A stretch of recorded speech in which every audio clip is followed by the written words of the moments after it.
Hello and welcome to Main Story Tonight. It's about the Avengers, or the World Heavyweight Championship of the world, And there's the bell for round one, the most qualified fight of the ages. or as some would like to call, elections.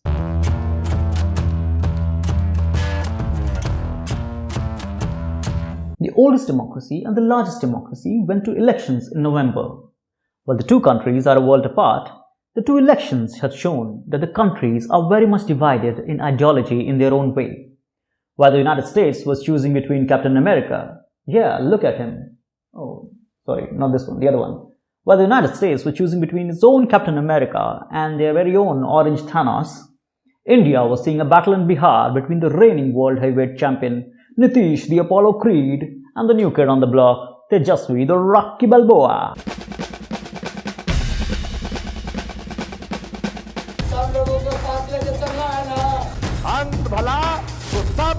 So let's start with the US elections.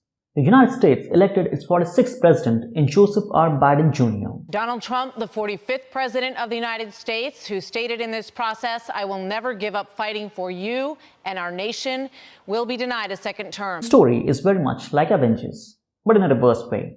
There, a white guy handed over the mantle of Captain America to a black guy, and in between there were 5 agonizing years when the villain ruined everything.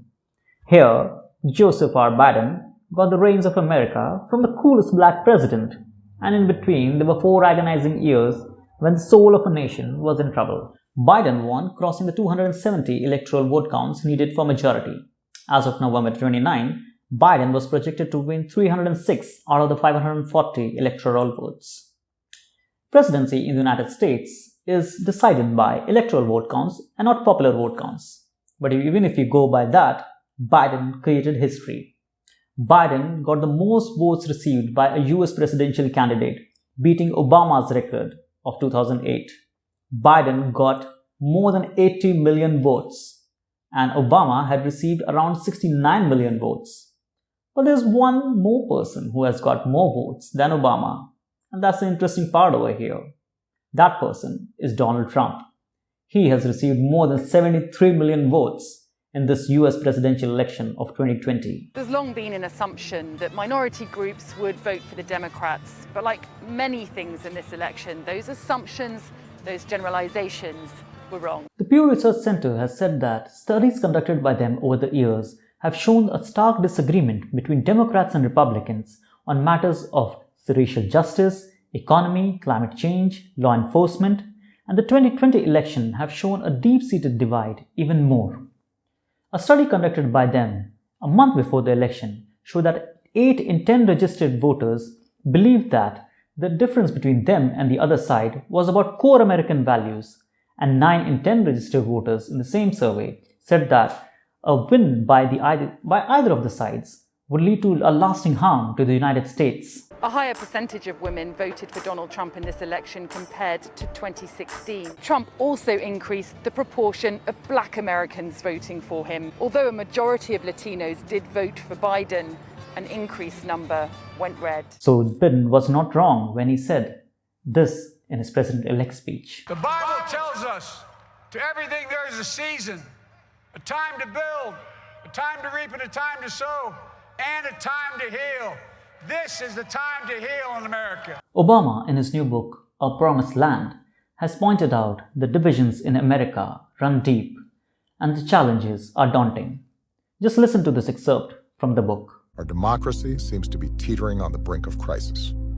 A crisis rooted in a fundamental contest between 2 opposing visions of what America is and what it should be. Speaking of democracy, India saw elections in Bihar in November, where the reigning heavyweight champion Nitish Kumar did an Apollo Creed on the young Tejasvi Balboa.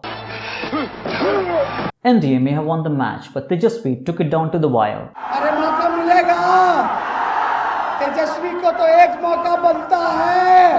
NDA won 125 seats, barely pushing past the 122 required for majority. But RJD was the single largest party with 75 seats and a vote share of 23.11%. BJP was the second largest party with 74 seats and a vote share of 19.46%. JDU was the third largest party, but Nitish Kumar was sworn in as the chief minister because as part of a pre-poll alliance between the JDU and the BJP. हमसे पूछिएगा कि आपका तो मेरा कोई claim नहीं. Such a close election reflected aspirations of the people. It was as if there was a virtual divide where one half wanted to get rid of the incumbent government and wanted to give a chance to the new leader, promising jobs, healthcare, education, while the other half continued to be impressed by national development. Yeah, development. I said development. Yeah, okay. NDA promised 19 lakh jobs. The RJD promised 10 lakh jobs.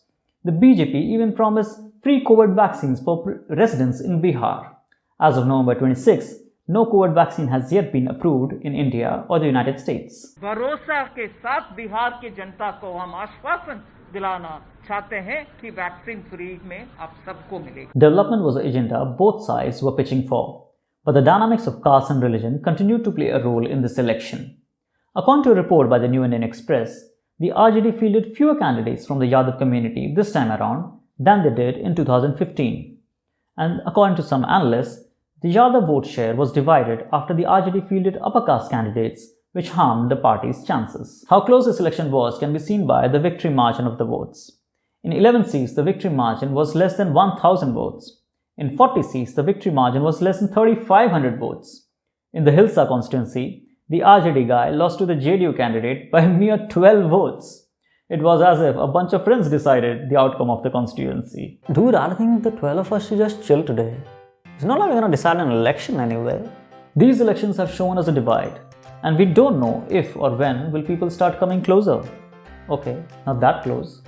So until then, I will leave you with a totally unrelated video of Turkmenistan's president throwing a grand celebration for the golden statue of a dog.